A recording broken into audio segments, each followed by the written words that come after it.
Welcome to Adventures in Life. I'm your host, Earl Beecher. Our guest is Lael Bland, and I've asked Mr. Bland to come in the studio today because, well, I think most of you have heard me mention in the past that at one time I had a small restaurant that I owned. It was really an ice cream and candy store. And I'll tell you, it's not easy dealing with the public, and especially not easy dealing with them in the subject of food.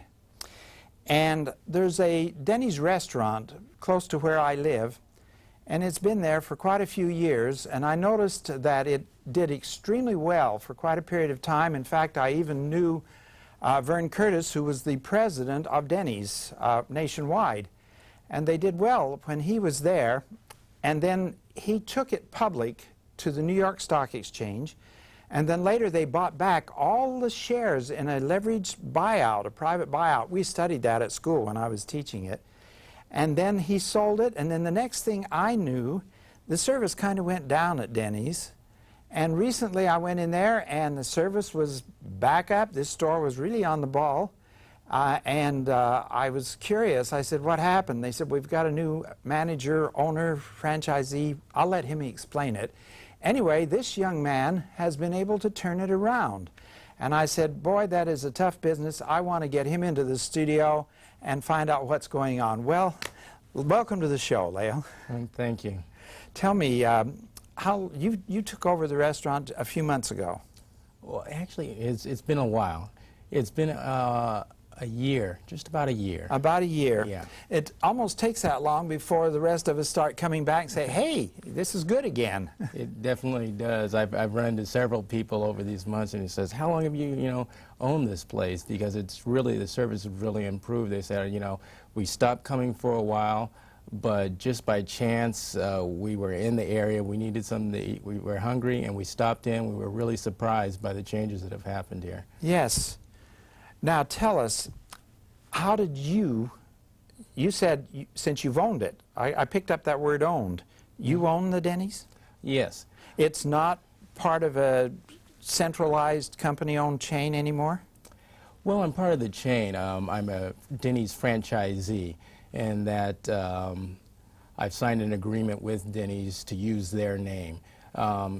Standard practice with most of your fast food and themed or chain restaurants. So this is typical of the whole industry now? Yes, it is. And a while back, well, when I started working with Denny's about 5 years ago, they had, it was probably, I'd say maybe 20% franchised restaurants and 80% corporate owned. And since then, it's gotten up to be about 50-50 right now, and the trend is to be even more franchised over the coming years. Now, you're not that old. How did you get to be the franchisee or the owner? Mm-hmm. Well, it was, gosh, about 4 years ago that I was reading through some magazines and looking at what had happened with Denny's and the troubles that they had had and the discrimination claims and the settlement and all of that. And discrimination claims? Yes. I'd heard something about back east there was a group of people, were they athletes or somebody, who went in and they wouldn't serve black people. Was that the problem? Well, there were a couple different instances in which there was differential treatment to different minority groups. Not a refusal to serve, but a different treatment, huh? Well, there's several different instances that happened, okay. And I don't know the specifics of each particular instance. There may have been a refusal to serve or else differential treatment. I know Jay Leno had a lot of fun with it. Let's look at it that way. Yeah, but in general, differential treatment is something that we are very committed to prevent, happening at Denny's. Yes. Denny's, as a result of what happened, Denny's has taken one of the most proactive stances in preventing discrimination in their service or employment or any aspect of the business. So they're, okay, so they got And- some bad publicity, and, Yes, and they're they making did. sure that doesn't happen. So yeah, and at that time, they only had one African-American franchisee. Oh, really? Across the country, as I recall. And they were looking for some new franchisees, some more minority or black African-American franchisees. So I applied to a franchise development program that they had at the time. And I got accepted and went through the program. It actually took about 3 years. It was a little bit longer than we had initially planned. Yes. Yeah. The company was also going through some transition at the time. So it took a little bit longer, but the results were, I'm very happy with the results. But you weren't selected specifically because you represent a minority. I was represented because of my background, Yes. as what I brought to it, as well as the fact that I was a. It didn't hurt that you were a minority, but still, you had to have the business capability. Mm-hmm. And how did you prove that you had it? Well, I started out, I'll kind of start from the beginning. Okay. I had gone to UC Santa Barbara and gotten a technical degree. I was working in the engineering industry, and I ran across a guy who was trying to promote young people to start their own businesses. A man named Ken Cohen. He encouraged me to go back and get an MBA to try and start my own business. Okay. So I did that. I went to USC and got a MBA with an emphasis in entrepreneurship and finance. And then I got out. That's what I used to teach at Long Beach. I'll put my plug in too. Okay. Yeah, and we, I worked in the finance area for a major corporation for about 5 years. Okay. And before that also, I had kind of dabbled in real estate, buying and selling real estate back when the market was hot, and I had a little bit of capital that I had accumulated that way, and which gave me a little bit of money in order to. So you had enough to invest in the restaurant? Yes. Now, you're married? Yes. You have children? 2 children. So you were established and proved that you're a responsible individual. I guess all of these things, Denny's would look at this and say, let me see the profile of the man. Mm-hmm. Okay. Yeah, it was something, show that I was financially responsible, that I had the educational background in order to run a business. And what Denny's was going to provide was going to give me the restaurant background, the restaurant emphasis, show me the Denny's way of running a restaurant. Okay, well now the reason you're here is I was impressed. I did not know who the manager was when I was in the restaurant, and I said, boy, have things turned around. You have a waitress there named Pam, I think, who has been there for 20 years. Yeah. And she had the whole background. She had been through the slump and back up on top. And I said, Pam, what's going on? She says, we've got a new manager, and boy, does it make a difference. And I said, oh, really? And she started telling me, and then she introduced you to me. And I did not know that you represented a minority at all until I met you. Mm-hmm. But the thing was, you're producing, you're making it work. This is what's important. What words of advice can you give to young people, especially minority youngsters, who may want to get started in a business? What would you recommend they do? Well, basically, you have to do your homework. You have to know what you're doing.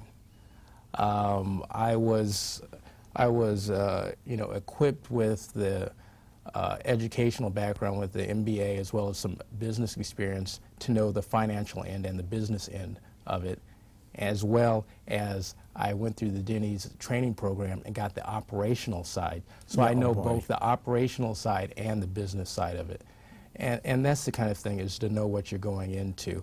A lot of people, especially the restaurant business, it's tough. Yeah. It's tough. And it's not done enough. It's done too much. I want the lettuce on this side, not here. You put the sauce on the salad. I didn't want it on. Yeah, I know. I've been there. Yeah, business is tough, and small business is very hard or difficult. In any industry, you know the failure rate of small businesses. Yes. And you got to do your homework and be prepared and know what you're doing, or else it's very easy to fall into a trap. Oh, especially if somebody goes into the restaurant and the service is down, the food's not good. Well, I'll give it one more try, and they go back a second time and it's still the same. Place empties out in 2 weeks. Yeah. They tell me it's time to pause for public service announcements. Stay with us. We'll be right back with Lael Bland, and he's going to give us some ideas about what he had to do to make the restaurant be more successful.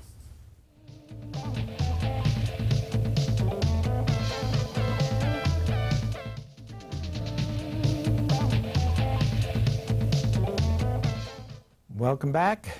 Our guest is Lael Bland.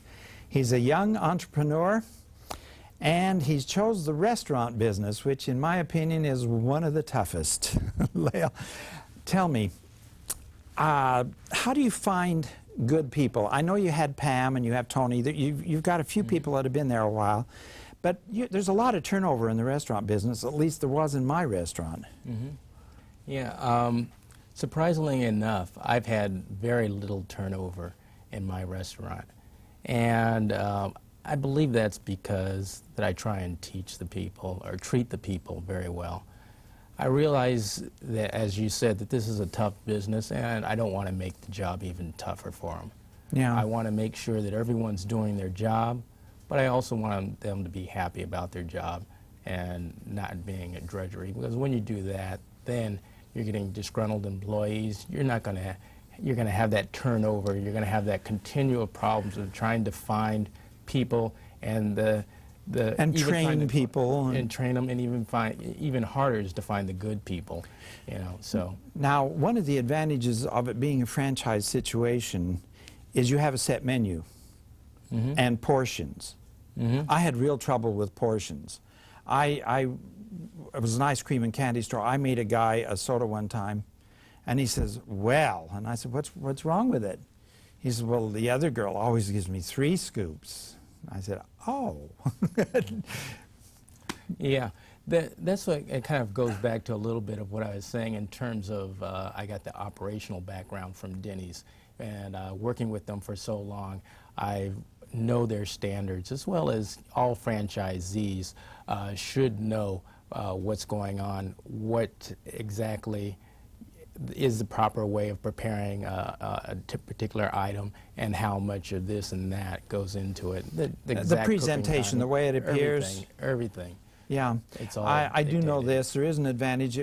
You'll excuse me, but if I go into a Coco's or any of the other restaurants which are competitors of yours, I pretty well know whether I go into this one or that one, what to expect. The same is true of Denny's. They're uniform. We know what we expect when we walk in the door as a customer. And it's up to you to see that that is met.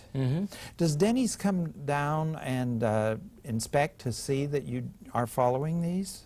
Oh yes, they do. They give you support? Yes, they're constantly, they have people that stop through, officially and unofficially. Officially, we get inspections. This past year, it was 2 inspections a quarter. Each inspection was looking at a different thing. And we actually did very well on our inspections. In our last quarter, we achieved 4 diamond status, which is the highest rating that Denny's offers. Oh, well, that's good. Well, as I said, the service, I noticed a difference. I want to get into something else, not only the employees and the hours and so-and-so's sick today and you get a substitute in. There's a lot of fun that goes on at the last minute in running a restaurant. But I ran into this when I was ready to open the ice cream store. I had my shipment in the freezer, and the health department came by and said, "You need to have a sink here so the employees can wash their hands."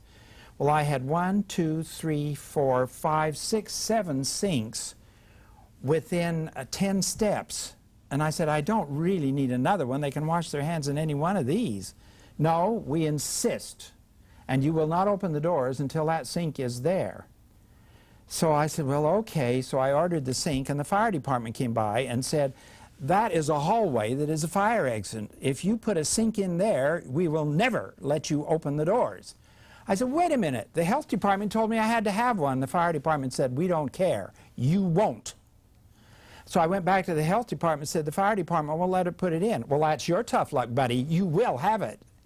And I sat there with ice cream in the freezer with the rent running, you know, for 6 weeks until we finally resolved it. We got a small sink that the fire department would approve of. And I never used the sink because there were 7 sinks within a 15-foot space. It's ridiculous. How does government affect a new business owner? It's sometimes it can be very difficult. Yes. I ran into something fairly similar when I was dealing with getting my beer and wine permit from the alcohol beverage control people, and I was going back and forth between Denny's and the alcohol control people, and it took me months in order to get. But you weren't shut down during those months. Well, I wasn't allowed to sell beer or wine during that period. No. So I mean, it's a less of an impact than you experienced. How important in a family restaurant is it to have alcohol? It's not one of the major components of our business, but it is something that some people expect. That's part of the Denny's and being uniform, and people like to go from one Denny's to another, and if they know they can get beer or wine here, then they expect that they come in your restaurant as well. And so it can create a problem that way. But overall, Denny's has a design. I bought an existing restaurant, which made it a lot easier, and I didn't have to go through mine from scratch. Exactly. So I had the benefit of all the facilities people at Denny that over the period of years had designed this and knew of the code violations, all the different things. All the procedures that you need to watch for. Exactly. However, I still, in terms of purchasing a business, there was a number of permits that I had to go through and get and so forth. And I stopped by the Chamber of Commerce, and they had a booklet. It was a very useful tool, in that they had a checklist of all the things, all the different permits that you would need to open up various businesses.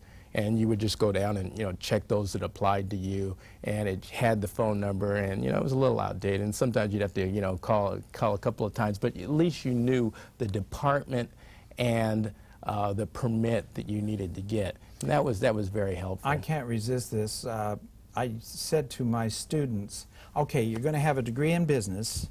Now, this was in the basic class in finance. I want you to come back with a list of all of the permits from all of the city, county, state, federal, whatever you need, taxes, everything else, in order to start a business. And I made them go out and do that assignment. I said, you think that once you've learned the principles of running a business here in the business school, I said, that's about 60% of it. 40% of it's learning how to deal with the government that's going to come in. And boy, I thought I knew it until I opened that ice cream and candy store, and what an education that was.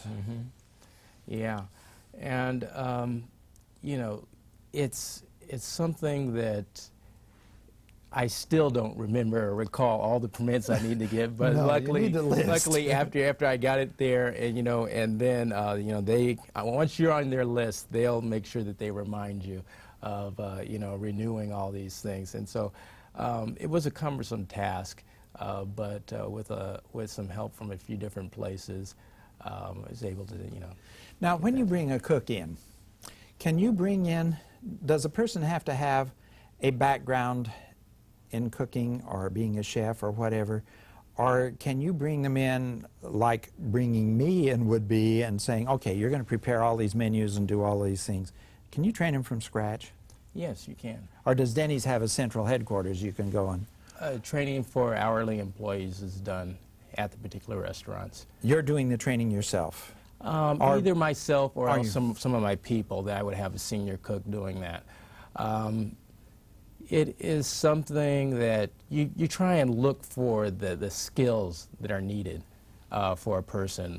For Okay. a waitress, you look for someone who's friendly, someone who's able to, think kind of Who fast. can remember and get the orders straight. Yeah, deal with people and so forth. With a cook, you're looking for somebody who can that can move fast and can, for the kind of work that we do, because we're, we It's short fast order food. cook. Yeah, Denny's, people don't really realize how difficult it is for the cooks at Denny's, because from 11 o'clock in the afternoon until 5 a.m. in the morning, they are serving breakfast, lunch, and dinner. They need to know how to cook the entire menu. Okay. And then from 5 in the morning until 11 o'clock in the afternoon, they get a break. They only have to cook lunch and dinner, or lunch and breakfast. Lunch and breakfast, but Yeah. not the dinner menu. Yeah, but it's such a wide, if you look at the pages, we have 3 pages full of different kinds of meals, and for them to recall all that information and be able to put that all together within a short period of time, a few minutes, And be able to tailor it to the individual, like well done versus medium rare versus... Yeah, Okay. people, no sauce, sauce on the side, Yeah. extra this, extra onions, add this, take away that. It's not routine, No, it's not. It keeps you on your toes. It does. It's time for us to pause, so stay with us. We'll be right back with Lael Bland.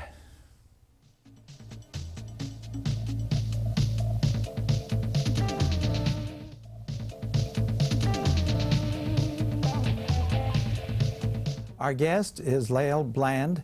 He is the owner of the Denny's in Huntington Beach. Lael, one of the camera ladies was asking a question during the break, and she said, how much does it cost to get a franchise? Yeah, well, it really varies. There's a whole different, there's a number of different ways in which to have a Denny's franchise, in terms of you can buy an existing restaurant from the corporate. You can buy a restaurant and then convert it over to the Denny's concept, or you can build from scratch. I see. And the price depends upon how you go about it, and also the sales. If you're buying an existing restaurant, what sales it may have, the size of it, and all of the overheads. It all kind of comes down to the specifics. I was impressed at one time. As I said, I knew Vern Curtis when he was the head of the whole thing. And I think it was all corporate owned at that time. There were no franchises. Could be. And Denny's was the 20th largest employer in the state of California at that time. So we look at these fast food chains and we don't realize how big some of them really are. Imagine if we combined the services of all of the regular ones. It's a very major industry. Yeah, and Denny's in particular is the largest chain of family-style restaurants across the United States. It is still the largest. Well, it's interesting. Do you have any thought you'd like to project to the audience at the close of the show here? She's giving me the signal. Yeah, well, like I said, I think the bottom line is experience, getting some experience operationally as well as business-wise. You put those things together, it really helps ensure your success. I've had a lot of my friends say, gee, I'm thinking of opening a restaurant. And I said, I did. Before you do it, work in one. A good 6 months, because it's hard work. Yes. I think you'll Definitely. testify to that. Thank you so much for being our guest on Adventures in Life. We appreciate your coming in. All right, thank you. And we want to thank our viewing audience for joining us also. Please join us again for more Adventures in Life.